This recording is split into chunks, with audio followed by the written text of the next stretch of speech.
What's up guys, Nightingale here, and welcome to the Adventurer's Black Book. As you can see, I am not dead! That's right, it may seem like I've abandoned the YouTube channel, but I have not. There's been a bunch of different things going on, and the main reason is I had some technical issues with my computer, both physical and software based. One, I lost some information I already had pre-recorded prior to that. It is now gone. It was left on the original format of the hard drive, which now is a reformatted hard drive, so as you can see, that's gone. I also had some hardware issues, which I've been working out, and as well as my monitor has been gone, so I replaced it with my TV for now. So, kind of fun fact, the first video of the Beginner's Handbook, I used the same exact setup, and here we are with the first video of the Adventurer's Black Book doing the same exact setup. So, with this, if you are a brand new player, you are in the very wrong spot. I have a guide called the Beginner's Handbook, which will be linked down below. That is for brand new players. If you are a beginning player in the game that's based off of my first 100 days, I highly recommend you go check that out. Pause this video. It'll be here when you are ready. This is nothing you need to be concerned about. The same for intermediate players. I have the Intermediate Traveler's Guide, which is also linked down below. This is for more of a slightly progressing player, just kind of coming out of Wyvern 13, ready to start taking on the game. This is where you're going to be wanting to go. Now, the Adventurer's Black Book cranks up the standards a little bit further. This guide series is going to be based off of players for at least 6 months playing. You need to have at least Wyvern 13, Azmonak 13, and Banshee 13 with a fairly high success rate functioning, as well as you will need to have a decent unit roster as well as decent gear at this point, because the standards are getting cranked up and you have to be somewhat established in this game in order to start doing a lot of the things we're going to be talking about here in these guide series. But as the video title suggests, we are talking about one-shot comps. Now, let me go ahead and say this right now. If you are expecting to see one-shots today, that is not this video. Today is more about the information and everything you need to know, because I would like to save as much time as I can when I go to start showing you all the one-shot comps and talk about things more in depth in each one of the videos. So, be on the lookout for that. Those videos will be coming out very, very soon. So, the first thing I want to talk about today is why to use one-shot comps. Well, simply put, it's fast. It is super, super quick. You're talking runs down in the minute 30 seconds max. So as far as efficiency, you cannot get any more efficient than this in terms of from start to finish clear. But it comes at a caveat, which is 15%. This is the place where you're going to see people complain, moan, groan, is going to be in the one-shot comps. Because if something gets 15%, which at this point I don't need to say anything else, but just in case you don't know, there's a 15% innate resist baked into the whole darn game. And that 100% defense break that unit says it has is actually 85%. So keep that in mind. So there's a 15% chance that your debuff that is absolutely necessary to function this team will fail and the run will be over.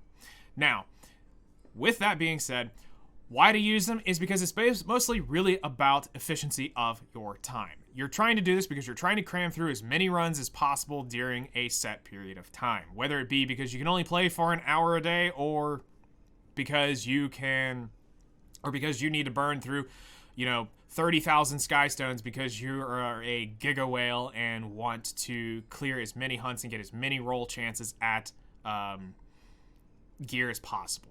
So that's why you want to use them. But let's talk about when to use one-shot comps, because there is a time for both, in my honest opinion. Personally, when to use them comes down to a little bit of your personal schedule. So if you have a very limited time frame to play the game, and let's say the max you can really get into this game is like, I can give maybe an hour and 30 minutes, then sure. Or maybe an hour. One-shot comps will really help out a lot, especially if you're going to be micromanaging the game, because as long as you can keep up and watch each run, as soon as you see, say, that defense break fail, you can easily restart the run, go back in, because you're not losing energy, but it allows you to micromanage it to where you're getting the most amount of time. Micromanaging one-shots is still faster than actually just natively farming it. But, with that being said, not always is it the best to do it, because let's point this out. So, I'm going to use Asmonak as an example. I think I even have screenshots from me testing the Asmonak one-shot. If I do, I will post them up here, but if not, I'm just going to give you the rough time estimates. So my normal Asmonak run was around 3 minutes and 30 seconds to do a full clear, maybe like 3:45, somewhere in that range. I know it was less than 4 minutes to do a normal Azzy run with a team that I had set up that worked well. Was it perfect? No, but ideal? Sure. It had a high success rate, so I didn't bother in changing it. Now, the one-shot comp went out in about 1 minute and 30 seconds. So I was able to shave nearly 2 minutes off my entire run just by going to the one-shot. But keep this in mind. Because I have to land target due to Watcher Shuri with the Asmonak run, if I don't land the target debuff, the run is failed. But the unfortunate thing is technically the target in this case is going to also determine whether or not Watcher Shuri is able to completely one-shot it or not due to the units we're using. So there's many different times it can fail, which in theory, if I'm not in a rush, it's actually safer for me to use the non-Asmonak team because I'll burn my energy throughout. Now, this is also where it comes down to when to use it. When it's just an off day and you're just wanting to burn your natural energy off in a day and you're not trying to go super hard and grinding, it's probably better that you do the normal farm because it's going to be a higher success rate because you will burn out the energy that day. Where, let's say, on a day like a hunt buff where you're trying to cram as many runs down the game's throat as you possibly can, obviously you want the one shot. But let me put this into perspective for you.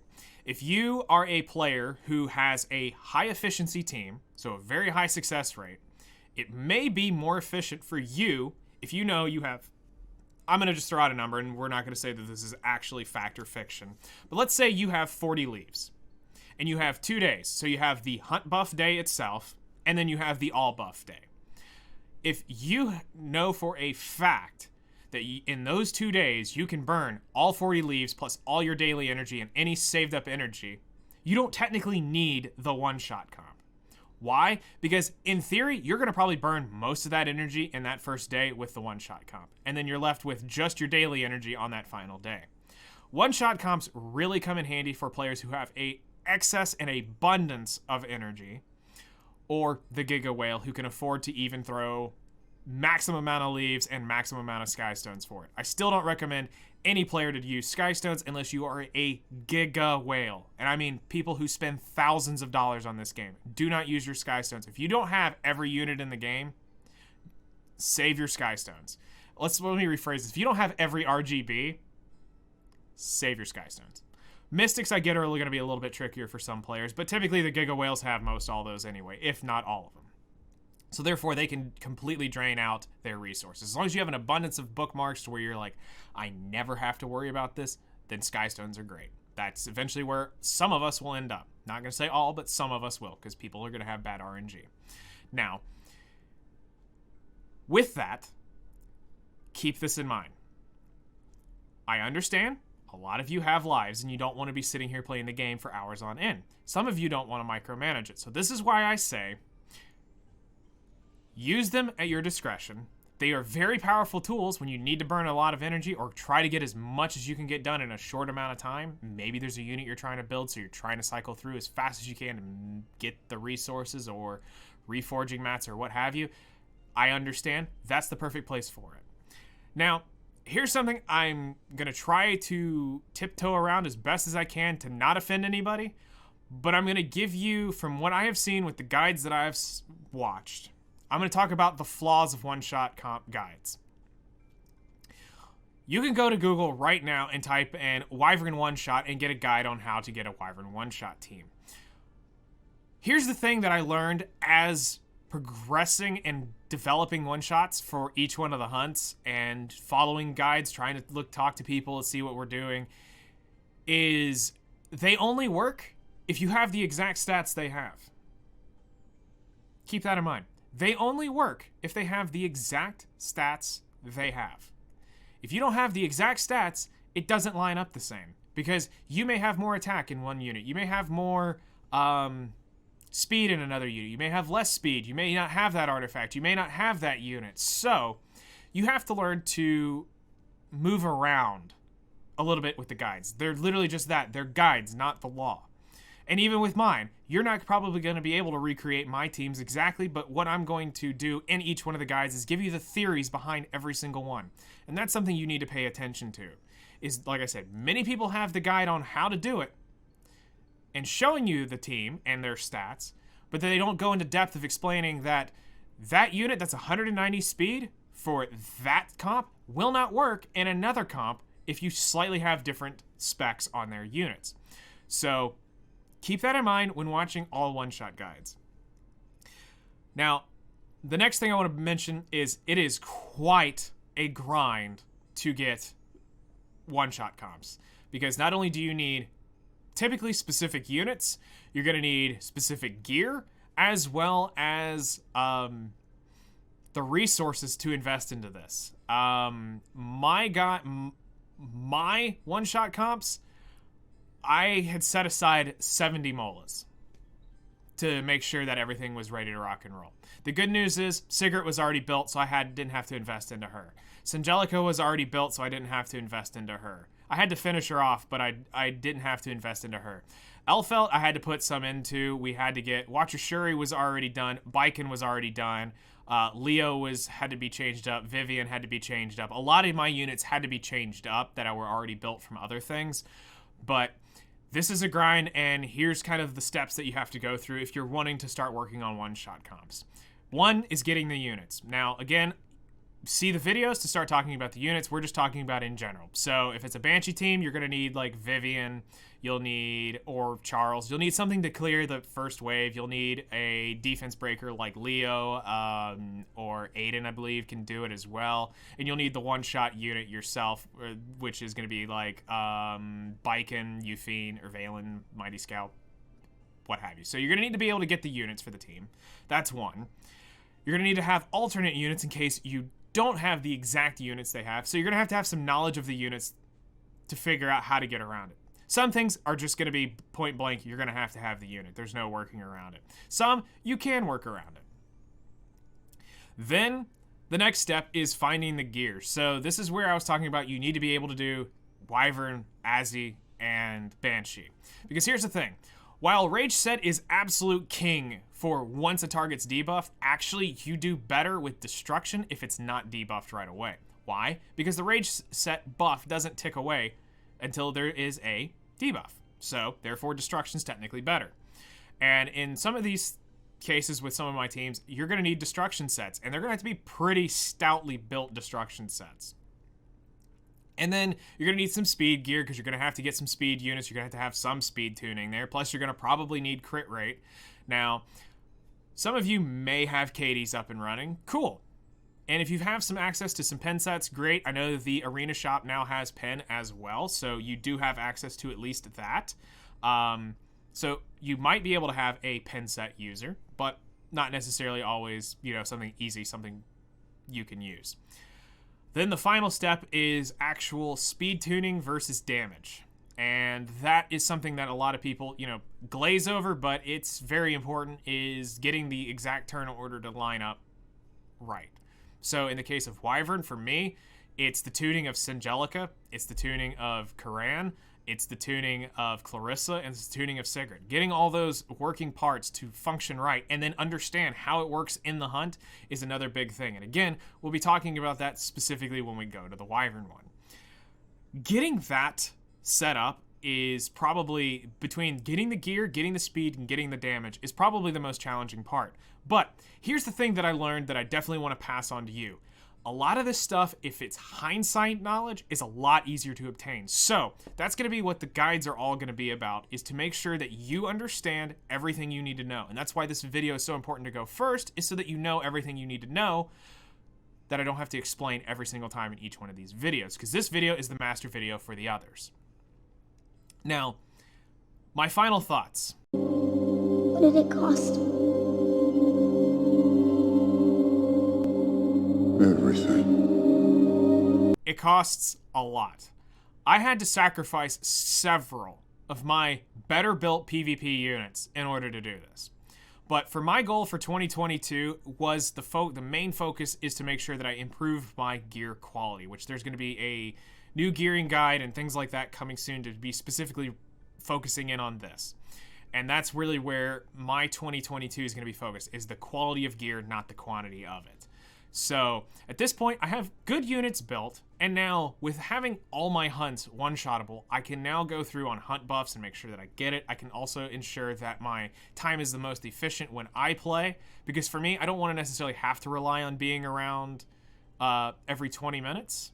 But at the same time, I also don't want to have to sit there and wait 2 hours to run through a run if I want to burn through some energy really, really quick, or burn a couple leaves or whatnot. So I want to make sure that all my comps are ready to rock and roll for anything I need to throw at them, because I want to start theory crafting gear builds and all this stuff. So therefore, for me, it's worth. But in the end, when I sit there and I look at what I lost, thankfully I have enough units built that the cost didn't actually hurt me as much as I thought it was going to. It hurt my Guild Wars. I have lost a lot more fights than I normally do. Of course, I'm not worried about RTA anything right now. We did get the Judge Kisei skin, but I'm not going back in for the RB one. No, I'm good. I'm willing to wait, my time out to really improve the quality of my gear. So the units that I lost, yes, it hurts the initial, let's say, 3-month, 4-month plan. But in the grand scheme of things, when I sit here and look at now what I have and what I can do, is a lot better option for me, because I can now, at this point in my account, other than Katie's, I can pull up, click it, and send it. Katie's, I'm just missing a little bit of resource, and this will be done. By the time this video is out, and I get to Katie's, we'll be ready to rock and roll. I'm not worried about it. I'm very close to being able to do it. I just need 1 or 2 more reforges, and then it's good. I have the damage. Something else I want to bring up is the damage calculator stuff. So that's a very important tool for working on one-shots, but I will say this. The one that I will have linked below, as of right now, as of this video, as of December 16th, 2021, it is inaccurate for Katie's on all levels. I cannot get it to work whatsoever, whether I move the Daydream Joker down, whether I put it on Hellcutter, I put it on Symbol of Unity. I cannot get the math out right. So something is wrong in its calculations for Katie's, but everything else I've been testing as far as Wyvern, Banshee, and Asmonak, it is all 100% good to go. I haven't checked Golem in quite a while, but I know my Golem team can work just fine, so I'm not sweating that one bit at all. But as far as Katie's, it is off, so you will have to have a little bit of guesstimation and hopefully aim for a round where the stats will be there on my team. But we'll go over all of that in that video as well. So, to sum this up, one-shot comps are great. They have their advantages, they have their disadvantages. Depending on how you want to play, depending on how much energy you have to burn, if you're a light spender, you don't have a bunch of leaves, you honestly don't need them, because you're going to burn through your leaves in both hunt buff days. I promise you. You play actively enough, you will do it. But if you're a person who really, really needs to burn through your energy as fast as possible because you have a very busy life, yes, one-shot comps are great for you, because they will help you get the most amount of runs as quick as possible to move on to the next thing. So, I want to thank you guys for watching. Stay tuned. There is much, much, much, much, much more to come. And I'll see you guys in the next one.